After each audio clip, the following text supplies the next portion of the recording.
Krishna and welcome to my channel. In this video, we're going to be talking about every book I've thrifted so far, while also examining the role of sustainable reading practices like thrifting in preserving the longevity of reading. I hope you're just as excited as I am for this video, so without further ado, let's talk about my thrifted book haul. When people ask what my hobby is, I don't really know how to tell them that it's just like books. Not just reading books and like getting lost in them, but the smell of books and bookstores and the stories behind like the people who own them and just everything about books. Okay, so it's no secret that thrifting books is a really good idea. It's more affordable, it's more suitable for the environment, and there are just more opportunities for you to love and discover new books. So, what's this whole idea about longevity? Well, to answer your question, we have to look at the very first stack of books I thrifted. This is This Summer Will Be Different by Carly Fortune, Eat, Pray, Love by Elizabeth Gilbert, In Defense of Food by Michael Pollan, and James Baldwin's lesser-known work, Go Tell It on the Mountain. It's important for us to understand that the idea of longevity is centered around relevant existence.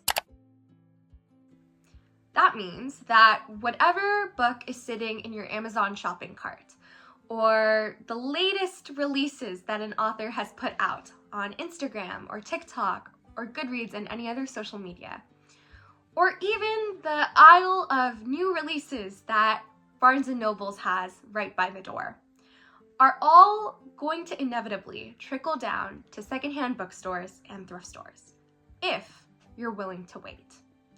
A lot of people justify expenses by saying that the time it takes for you to make the expense is included in the greater price.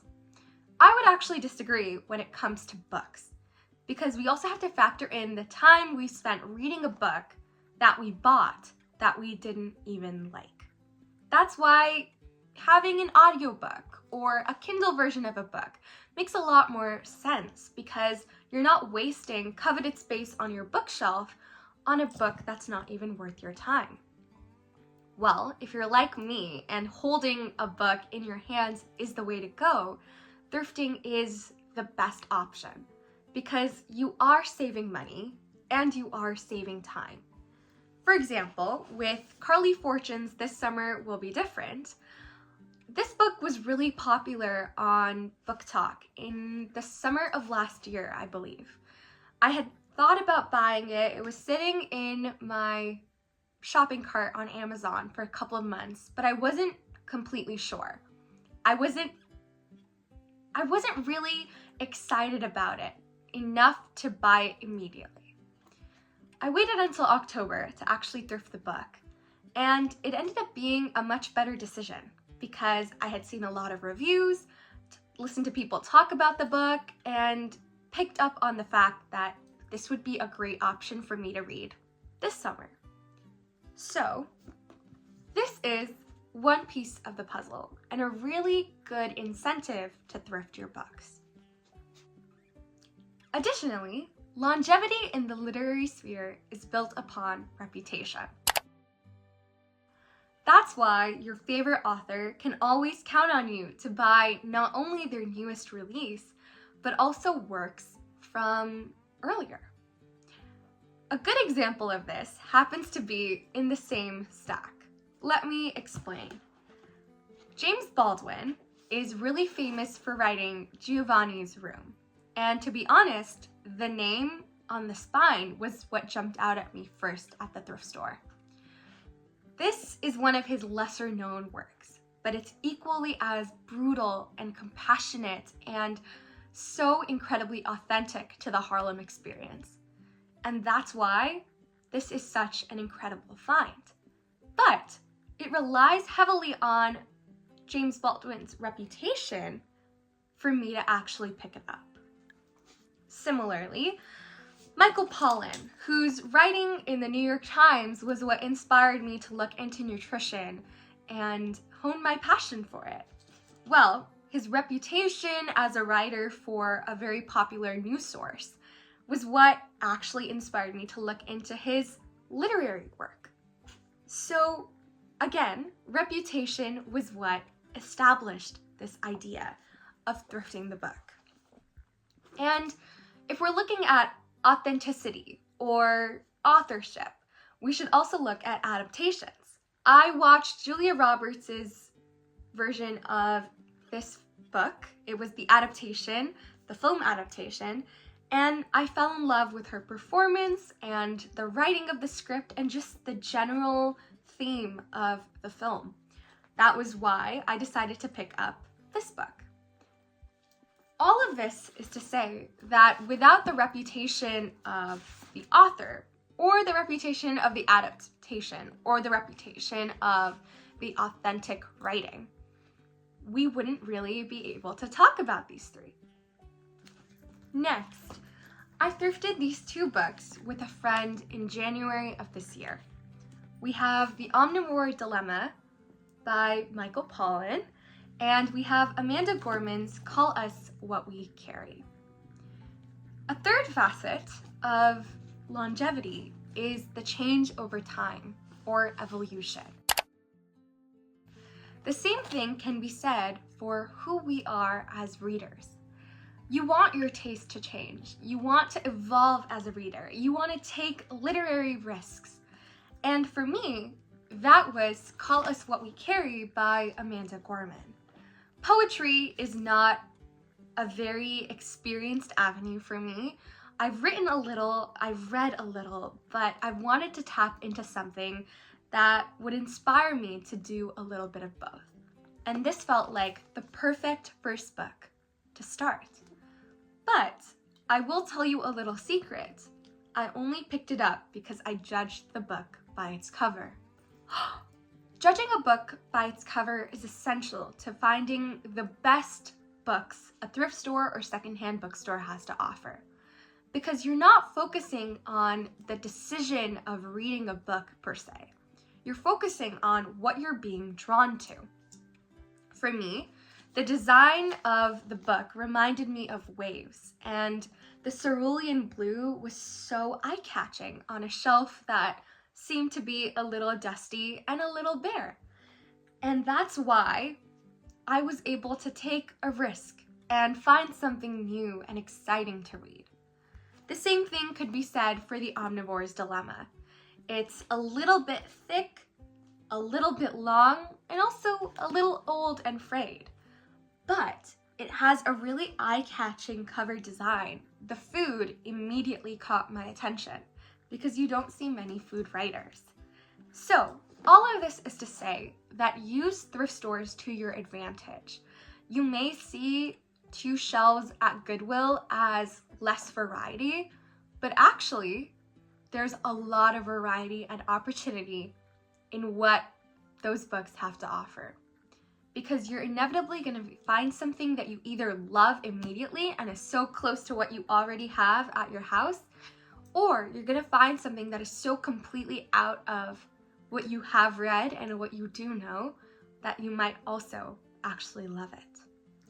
Next, I thrifted a lot of books, so we'll do this in 2 parts. First, I have Frederick Bachman's Beartown in the paperback version, and Frederick Bachman's A Man Called Ove, also a paperback.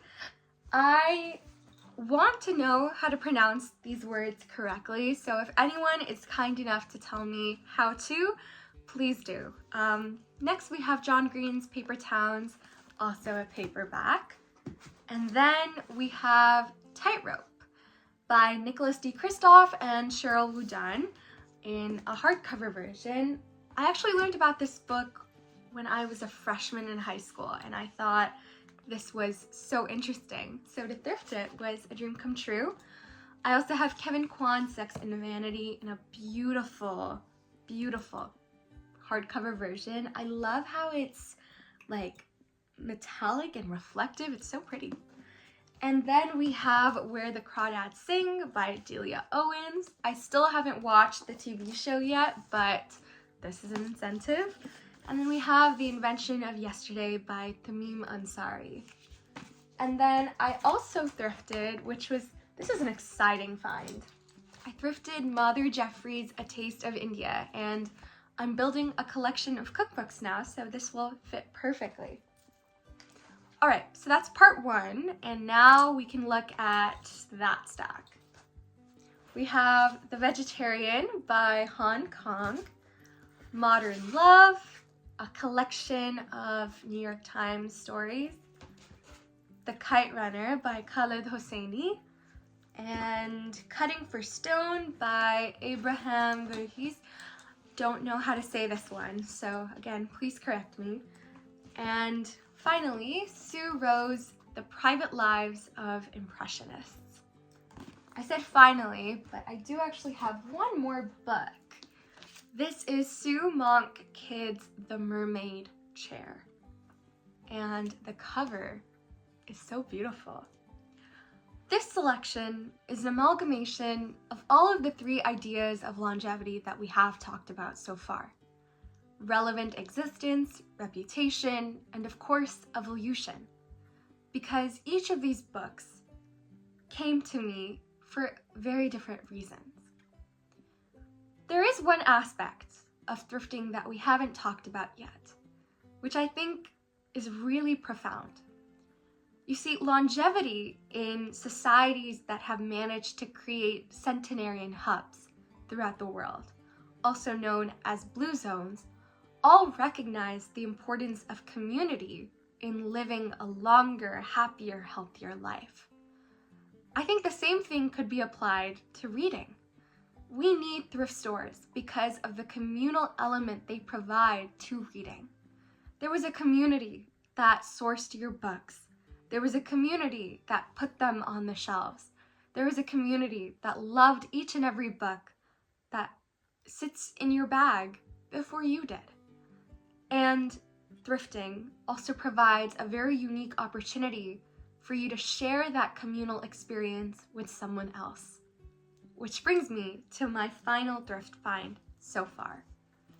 The Second Summer of the Sisterhood by Anne Branchers. Now, this book is pretty frayed. It's actually the second book of a series, and while it's not the smartest thing to thrift just by itself, the whole experience happened when I was with my best friend. And so I'm a little biased when I say that, to me, it is just as precious as any of the other coveted books that I also managed to thrift. Thrifting exists to help us also understand that without community experiences, we are nothing. We have nothing. And coincidentally, that also goes hand in hand with sustainability. The thrift store that we chose to get this book from also happens to donate most of their proceeds to charitable organizations. So in some way or the other, thrift stores are truly the best places for us to be sourcing our books because they are sustainable not only for us and for our own reading ecosystem, but the larger reading and consumer ecosystem at large. So, I want to thank you for watching this video. It was a really big surprise to me that there aren't as many thrifted book hauls on YouTube as there are just regular book hauls. And so I'd like to say that maybe if you can engage with this video, tell the YouTube algorithm what to do, we might start seeing a rise in more people forming better sustainable habits. One thing that's really important for us to understand is that a lot of people who do book hauls, people like you and me, or even YouTube creators, or creators on any social media platform for that matter, source 50, 30, 20 books. Some are gifted to them, some are part of a haul that they buy on Amazon. Some, rarely, but some also come from secondhand bookstores or thrift stores. It would be really helpful if we could start creating more discourse and more conversation on the people who are writing the books and publishing the books, and the people who are reading the books, not being able to meet each other at a common space.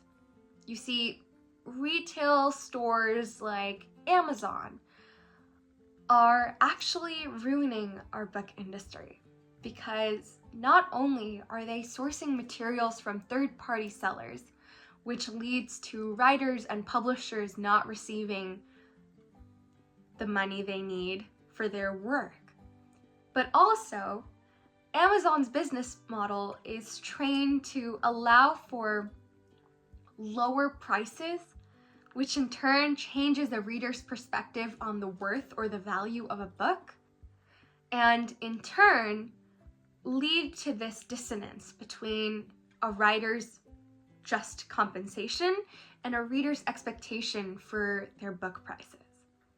Thrift stores are a really great way to solve this problem. You can still buy a book for a fraction of a price that a bookstore like Barnes & Noble's would sell it for, but you can still offer the writer and publishing house and all of the other marginalized writers who still haven't received opportunities to create their work yet the fair, equal compensation they should be receiving anyways. This is just going to be the first of many conversations I'd like to have with all of you about what sustainable reading can look like. But I do also want to keep in mind that this is purely from a place of compassion, kindness, and empathy. And of course, a shared love for just the hobby that is reading. I think it saddens me that not enough people read in our society today, or I'd like to say they haven't discovered their love for reading yet, but truly, thrift stores and other sustainable reading sources are going to be how we bridge that gap a little bit. Thank you so much for watching once again, and I will see you in the next video. Bye!